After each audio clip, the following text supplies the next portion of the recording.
अगे तोड़ी के दिलावा तू जाई मिगे छाउड़ी कहबौ तोरा हमाहू चिनार। अगे तोड़ी के दिलावा तू जाई मिगे छाउड़ी कहबौ तोरा हमाहू चिनार। अगे पांडे जी के छाउड़ा से मन नहीं भरलौ खोजो ही तू यादव जी भातार। अगे पांडे जी के छाउड़ा से मन नहीं भरलौ खोजो ही तू यादव जी भातार।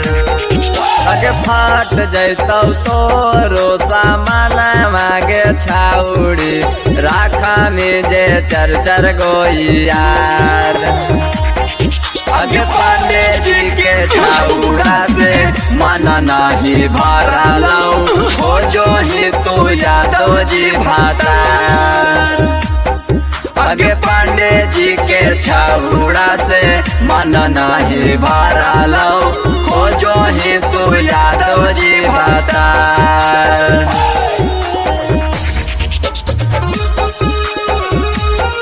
अगे पांडे जी के छाउड़ा से मन नहीं भरलौ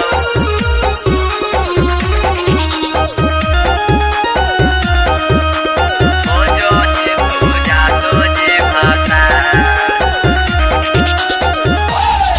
अगे माजा लेलकौ पांडे जी के छाउड़ा के छाउड़ी कारा दे तू लाला जिकने मान। अगे माजा लेलकौ आहिरा के छाउड़ा के छाउड़ी कारा दे तू लाला जिकने मान। अगे पांडे जी के छाउड़ा से मन नहीं भरलौ खोजो ही तू यादव जी भातार। अगे पांडे जी के छाउड़ा से मन नहीं भरलौ खोजो ही तू यादव जी भातार। अगे माजा लेलकौ आहिरा के छाउड़ा के छाउड़ी कारा दे तू लाला जिकने मान। अगे पांडे जी के छाउड़ा से मन नहीं भरलौ खोजो ही तू यादव जी भातार।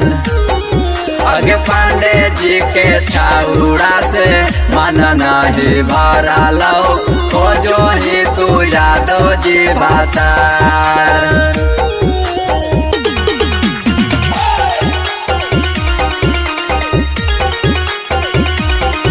अगे पांडे जी के छाउड़ा से मन नहीं भरलौ खोजो ही तू यादव जी भातार। अगना वाले यादव के सुनय के छाउड़ी कर नहीं तू एतना परेशान। अगना वाले यादव के सुनय के छाउड़ी कर नहीं तू एतना परेशान। अगे पांडे जी के छाउड़ा से मन नहीं भरलौ खोजो ही तू यादव जी भातार। अगे पांडे जी के छाउड़ा से मन नहीं भरलौ खोजो ही तू यादव जी भातार।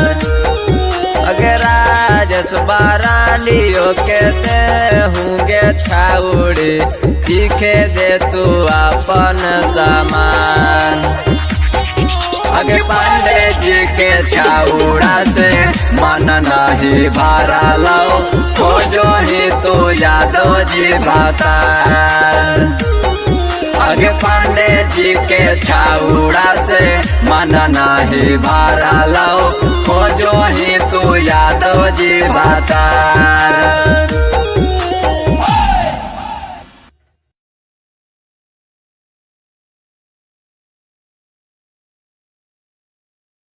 अगे पांडे जी के छाउड़ा से मन नहीं भरलो खोजो ही तू यादव जी बता।